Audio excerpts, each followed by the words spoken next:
Hello, friends and families. Welcome to the EDUCA DPS Podcast, where we inform families and connect communities. My name is Javier Ibarra, your host of the English version of this podcast. And today in the studio, we have Becca Norris, and she is a proud member of the Denver Public Schools 2020 Bond Oversight Committee, also known as BOC. Our topic today will be about what the Bond Oversight Committee is, what it means to be a volunteer here within the DPS community, and how the Bond Oversight Committee, again also known as BOC, functions in order to support the district in decision making, overseeing bond dollars, which is very important, and ultimately supporting students, staff, and families. I strongly suggest that you stick around through the end of this podcast because our topic is one that is very important. It's a hot button topic for all Denver citizens, especially those who plan on voting this fall.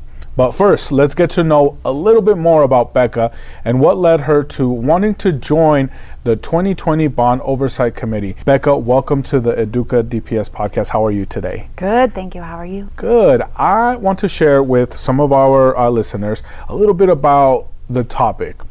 The Denver Public Schools Bond Oversight Committee is a group of community members appointed by the superintendent to monitor and advise the school district in the effective, efficient, and appropriate use of general obligation bond funds approved by the Denver voters on November 3rd, 2020. So Becca, can you please introduce yourself? Tell us, what do you do for a living? How did you come to DPS? Yes, I work in IT consulting. I am born and raised in Colorado, and I have two children in DPS. So I have one at Samuels Elementary, who's a fourth grader, and I have a seventh grader at Hamilton Middle School. Very nice. So DPS through and through. Yes. And then apparently a local as well. Yeah. Right on. So Becca, what is an oversight committee? What do you do? What is a bond? Give us kind of the insight of what that all looks like. Yeah. So the 2020 bond was obviously voted on in 2020, and it is something that the voters approved a distinct list of projects for the district to execute on. What the role of the Bond Oversight Committee is to make sure that the district is following through on what they promised to the voters back in 2020. So that full list of projects, make sure that all of those are completed, and then if there's any premium dollars, also talk about how to allocate those.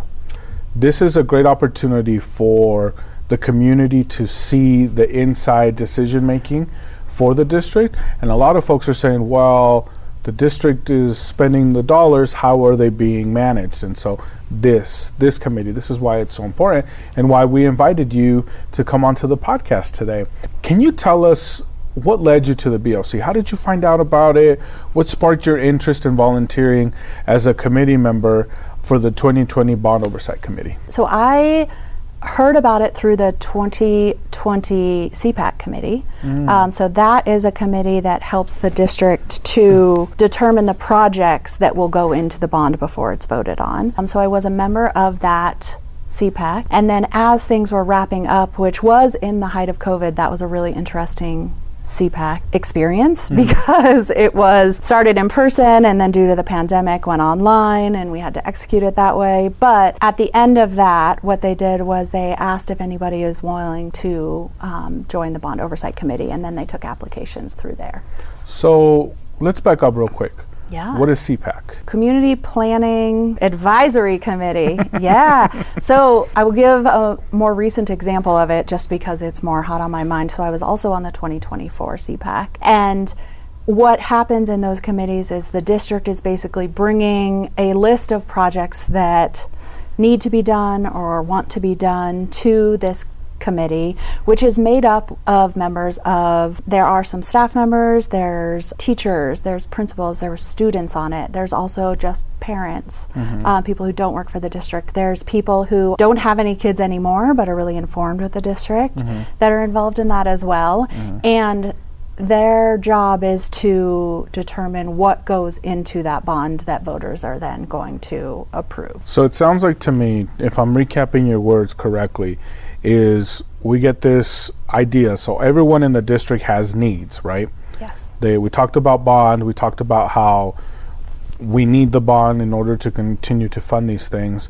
And the second, I'll ask you exactly why can't we use bond funds for other things. But everyone comes to this committee, to the CPAC committee, with their ideas. And then from there, we come to a concise decision of what we will represent to, I believe, the board. Yep. The board has final approval. Final approval. Yes. And then that gets presented to the Denver voters. And that's what the Denver voters will see here. So it's safe to say that the decision on where the funds will be spent on is not done by one person. It's done by, I would say, probably several tens of people. I want to say the CPAC this year had around 70 members. So 70 community members that represent all aspects of life, all types of, from principals, teachers, community members, even the students were my favorite. Yes. Yeah.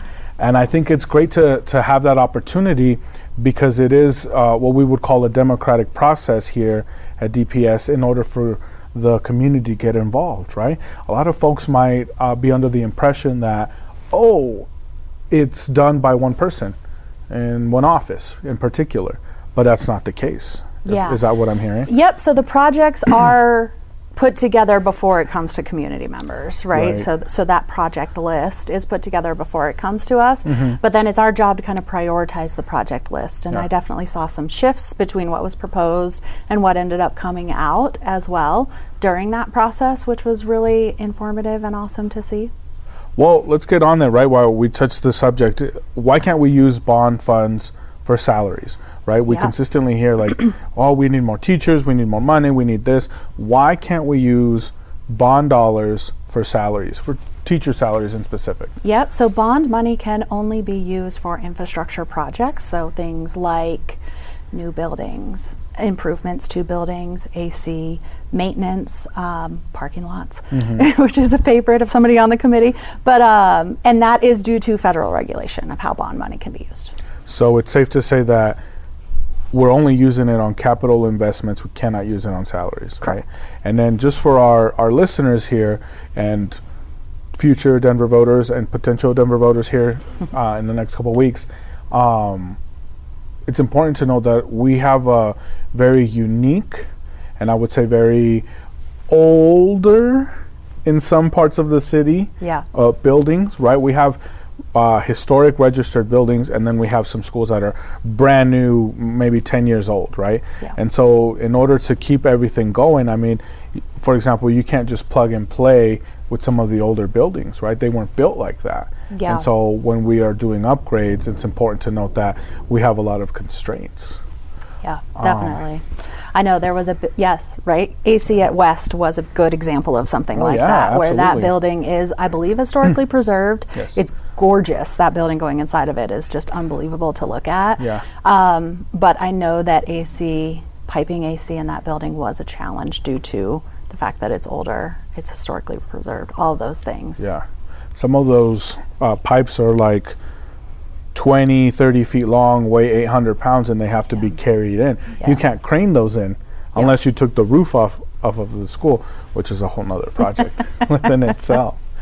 Becca, I want to ask kind of a little bit about the BOC overview. In your own words, why is it important to have a Bond Oversight Committee, and why do you continue to show up, right? I've seen you at all these events of all the groundbreakings and ribbon cuttings. I'm there for the 7:30 a.m. meetings, and you're not getting paid to do this. Why do you continue to do this, and why is this important? I think that it's a really great place to hear what the district is working on, to be able to ask questions about specific projects. We get down to the nitty-gritty of it of, this project is over by a certain dollar amount. Can we hear about why? Can we get more of an explanation about why, so that we are continuing to hold the district accountable to it? I think that it's really important. It is hard to show up to those meetings all the time. They are downtown. It's early in the morning. Kids are needing to get to different places. I work, right? So I have a job that I need to get to. Luckily, I think I'm privileged enough to have a spouse who can pick up those pieces. And therefore, I think it's more of my duty to try to help out with committees like this, because I am privileged enough to be able to do them. I want to ask you a quick side question about this. You mentioned that sometimes the projects go over, sometimes they're under. What are some common facts for the folks that don't know the supply chain issues we've had or the construction issues that we've had? Can you kind of give us a little bit of insight of what those conversations look like in those meetings? Yeah, definitely.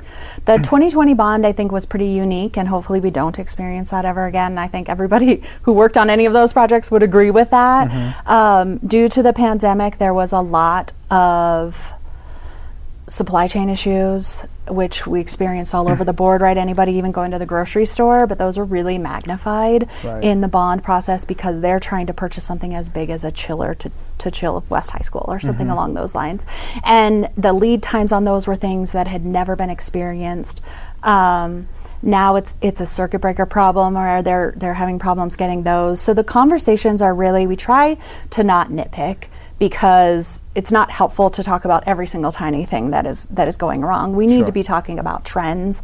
We need to be talking about or specific projects that are going off the rails, right? If there is a specific project where once they dug in, like you said, there's a lot of older buildings, right? So once they got into that project, the scope is the same, but the dollar is huge because now they have to change this, they have to update this, they have to update that. Yeah. And so what's important is that we have the conversations about that and we figure out where that money can come from. Does that mean that another project doesn't get done? Yeah. No, per the Bond Oversight Committee, right? Because everything that was that the voters voted on should be executed on. And that's a proud moment for you and for your team, right? Definitely. Because every project that we promised that you said we would do got done. Yeah. I think there was a few exceptions, but I think that those were not due to anything that anybody did wrong. It was like the building needed to change or something, the building usage, things along those lines. Yeah. Right. Yeah, so it is remarkable that everything got done within the time period, I think, based on all of the problems that the pandemic caused. Just to reiterate to our listeners, right? I mean, 2020 seems so far ago. It seems almost a generation ago, but it's like 4 years ago, right?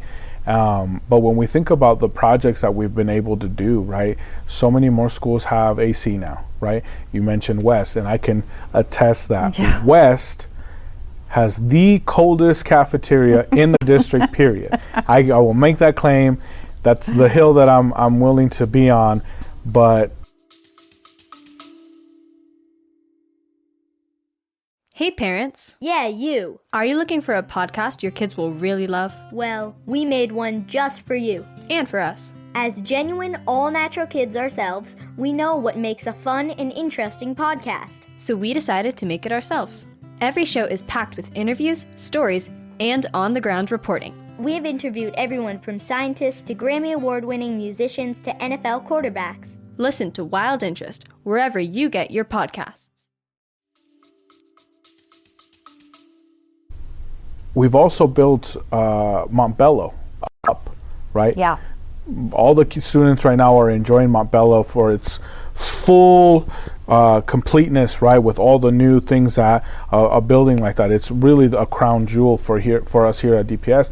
But we also have another crown jewel not too far from there, which is the Rasa building, which is a completely unique building. It's a true architectural marvel, if you will, right? Not a single space in that school is, I would say, not in use, right? I mean, they put reading nooks underneath the stairwell, right? So, I mean, every single, and some of those spaces are dual or triple or quadruple use in spaces, right? You can move a little bit of the furniture and then it's a science lab, move a little bit of the furniture and then it's a reading lab, right? And so I think as we progress, it's important for our readers to know that our listeners to know that we've had such great success with all of these projects within here at DPS, thanks to the work that your group is doing. Yeah, I think Montbello, one of my favorite. So one of the really awesome things about the Bond Oversight Committee is once a year we do a bus tour and we get to see a lot of these projects kind of along the way, right? So I think that we went to Montbello all 4 years. So we've seen it along the way. But one of my favorite parts of that whole entire project, with this last time that we saw it, which was in August, and it's completed and open for students, is the hallway that has, it's the athletic hallway, right? And it has pictures from past years. It has trophies from past years, but it has pictures of different teams over the years, and you can see people that we know in Denver that are still in those pictures, right? And are now becoming figures and becoming people Famous in our community. People. Yeah, and the kids look the same, right? But that was one of my favorite things, is all those pictures in there, because they're still just teenagers, and it's like the track team, and you know, things along those lines, that it just like warms your heart to see the history of that building, to see the history of that space, and now what it's become, because it's gorgeous. And it's like a place that those students really deserve to walk into every day, to feel like they're valued. And it's just like, yes, to your point, like pride and joy. It's beautiful. That campus is beautiful. Well, the good news is my team has actually documented all of those bus tours. Yeah. So for our listeners, if you want to see what that looked like and the progression of Montbello specifically, take a look at our YouTube channel and just search for the bus tour, and you'll be able to see all of the times that we've done this bus tour, the construction bus tour, and so you'll be able to see that on our YouTube channel. But Becca, I wanna continue going on to this podcast here, and so now I want to talk about some of the BOC history, right? What is the greatest challenge that you have faced during the last 4 years of being on the BOC, and what are you able to learn from the experience, if anything? I think that some of the biggest challenges that we've had have been around premium dollars. So the way that the bond works is it's voted on at a certain dollar amount, right? And then the district goes out, sells those bonds, they get the money back, and sometimes there's a little bit of additional money included in that. And it's the Bond Oversight Committee, the Bond Oversight Committee's decision to figure out how to spend those premium dollars. And I think that room is a really good microcosm of the city as a whole, right? There's people from all walks of life, there's different viewpoints, but we all need to come to a consensus of how to spend those premium dollars. I think that it's really rich discussions. I think it is challenging. It's hard to agree. We take votes. It's very, I guess, I don't know. I mean, it's open to the public, right? Anybody can attend to those meetings if they desire, but it's a very rich text, I think, of bigger conversations just in that one little room. It's been very challenging, right? Like, I've been the only person voting a certain way in the room, which is a challenging place to be, but also feels like it's important to be able to like vote my values, which is similar to how I would do on a ballot, but really making a difference, right? And so it's exciting to also see those projects come to fruition. In this bond, we use premium dollars for playground equipment for elementary schools, right? That was one piece of it, which is exciting, right? That's an exciting project to get to vote on and have the kids enjoy. Right. And so stuff like that is super rewarding, but it's also really challenging, right, because there's a million needs in the district. Right. So do we prioritize playgrounds? Do we prioritize parking lots? Do we blacktops, right? Like these maintenance things that have to be done, sustainability, all of those types of things is a really hard discussion. Would you say that before you joining the CPAC and the BOC, which are two different entities, but before joining these two different committees around bond dollars and usage, that you had a different perspective of how decisions were made and how building needs were prioritized? I think that the biggest thing that I've learned is how certain dollars can be spent. So like we talked about earlier, right, bond can only be spent on capital projects. So that has been my biggest learning, is kind of the financing of it all. I think Colorado as a state does not fund schools adequately. And so it has to be done through these bond dollars. Sure. But also these bond dollars, we're not making the decisions of should we hire additional staff versus a playground. Like it's, should we do this parking lot versus a playground, right? It's just the capital project. So that has been my biggest learning. Right. I think folks will want to know, why can't we just put AC on all these buildings right now? Yeah. Well, I think a couple of things, right? Money. Yes.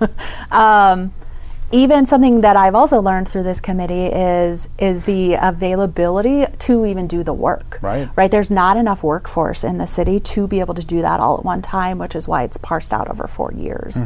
The district is kind of like operating at max when they're doing, I want to say maybe 8 schools a summer, something along those lines. And that is at max for the city, for the district, for everything along those lines that they can even like handle. It's not like, it's not just as easy as that. When I know that there are other school districts who are also prioritizing AC and other construction within the Denver metro area, I would say, and so those folks are also competing for those contracts. Not to mention big things that are going on within the city, right? Like the airport. It's a big one, and so I think it's important to know. The other thing that I want to mention to our listeners is that the majority of what we do here is done within the summer months.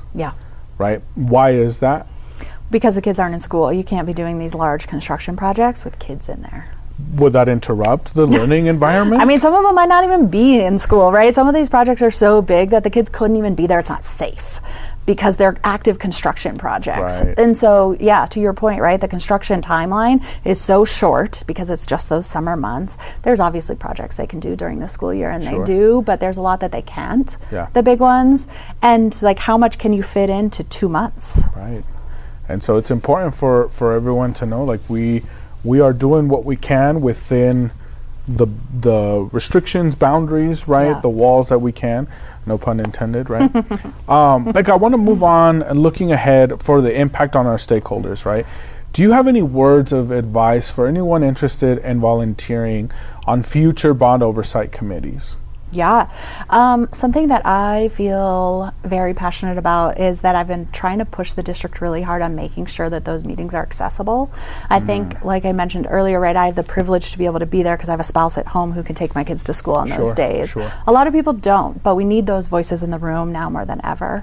So I guess I would say, just do it, right? You're going to learn. It's a very steep learning curve. Everyone has been very welcoming and open to answering questions, even when they're answering the same question over and over again, because it's very complicated and sometimes you just need it to hear it 5 times before you understand it.